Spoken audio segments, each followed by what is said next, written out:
5 Most Common Fetishes. The subject of sexual fetishism is one of those taboos that is, well, not all that taboo. In the right atmosphere, people barely hesitate to share what really turns them on, and you'd be hard-pressed to find a women's magazine that hasn't delved into the subject of fantasies, sex toys and stuff he won't tell you he wants. Are these fetishes? Sometimes. Technically, a sexual fetish is an intense focus on an inanimate object like a shoe, a body part like a foot, or a medium, such as leather or silk, that's essential to a person's arousal but does not have any inherent sensuality. A true fetishist cannot have a satisfying sexual experience without it, and it's a problem, often interfering with real intimacy and sometimes resulting in destructive behavior. But in the more common use of the term, a fetish is pretty harmless. It plays a supporting role, not the lead, in a person's sexual experience. There are literally countless fetishes out there. Almost everybody's got their thing. Still, there are those that turn up over and over in conversations, surveys and bedrooms around the world, a handful of sexual preferences that seem to be almost hardwired. Here, 5 of the most common fetishes out there, beginning with one that's relatively new. 5 Body piercings. While not at the top of the list across all age ranges, the piercing turn-on is big with the under 40 set. Tongue, lip, nipple and genital piercings have particularly high fetish value, what with their often direct involvement in sex acts, but other locations count too. It's often the piercing itself, the thought of the piercing act, the feel of the cold metal, the contrast of hard on soft and even the perceived deviance that, for piercing fetishists, can contribute to the arousal. Other body modifications, too, have their place on the fetish lists of the young. Tattoos drive a lot of people crazy, ear discs can induce swoons, and surgical implants, which can make a human look, say, alien or demonic, have deep sex appeal for a select group. 4 Hair. It's no secret that hair can be sensual. All those tousled, wind-blown Victoria's Secret models are a pretty big hint. But hair as fetish goes beyond the obvious. This one primarily, but not only, affects men, many of whom like to involve women's hair in the sexual experience in some way, and it can be highly specific.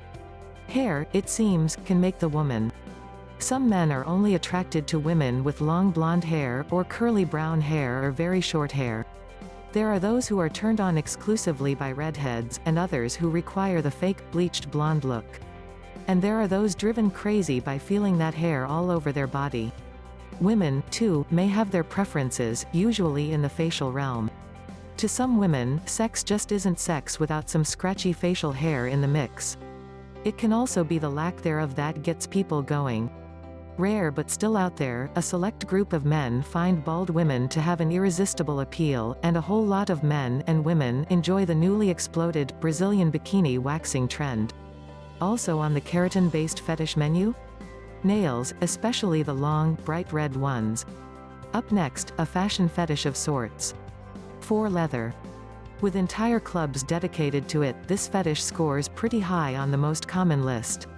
Leather, and particularly black leather, has become almost inextricably associated with sex, at least when a woman wears it, and there's more than a couple of women out there who can't resist a bad boy in a leather biker jacket. The leather fetish, though, takes it further. Often associated with sadomasochistic sex play, leather is a fetish that crosses generations and genders. Leather pants, corsets, boots, chaps, full-body costumes, masks, full-length coats, gloves, you name it, there's a leather fetishist who can't get enough of it. Perhaps it's the animalistic nature of it, or the way it can act as a shield for tender, human skin. Or maybe it just looks kind of tough and scary, and for some, there's nothing hotter than fear. Leather is not alone, though, in the media fetish realm. Rubber, latex, fur and silk are also highly popular options, as far as these things go. And now, a fetish involving shape. 2 Shoes. Shoe fetishes are one of the most commonly encountered in the inanimate object realm, and we're not talking about the woman with 500 pairs. We're talking mostly about men, mostly about high heels, and mostly about a woman wearing them, and possibly nothing else, during sex. Sure, there may be women out there with this fixation, but the majority of shoe fetishists, and fetishists in general, in fact, are men. Source, ABC News. It's the appearance of the shoe that matters, how high the heel is, the pointiness of the toe, the shaft length of a boot.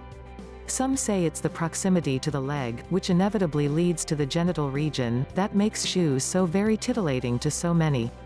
Stylistically speaking, knee-high and over-the-knee boots are extremely popular. For some, a pair of red stilettos or very strappy heels is the key to arousal. And then, if strippers know their thing, and they probably do, lucite heels could be the unsung hero of the shoe fetish world. And finally, inside the shoe. 1. Feet. To most people, feet are just, well, feet. They tend to sweat, and can be stinky. They've got calluses, and occasionally a second toe that's oddly longer than the first. For many people, sexy they're not. But to others, a lot of others, feet are about the biggest turn-on imaginable. A 2007 study published in the International Journal of Impotence Research found that feet and their little piggies were the most highly fetishized body part, with nearly half of the thousands of survey respondents choosing them over all others, and that includes boobs and butts. Source: Independent. Why? No one is entirely sure. There are those who believe that feet and genitals are closely connected in brain circuitry. Source: Independent. Others suggest it may simply be that feet lead to legs, and legs lead to genitals. Source: ABC News. Whatever the cause, feet and toes and shoes hold an unmatched rank in the realm of everyday fetishes, and that's just fine. If a man dumps a woman because her second toe is a bit long, well, that may call for some therapy. Otherwise, go with what works. Everybody's got their thing. For more information on fetishes and other sexy stuff, check out the links below.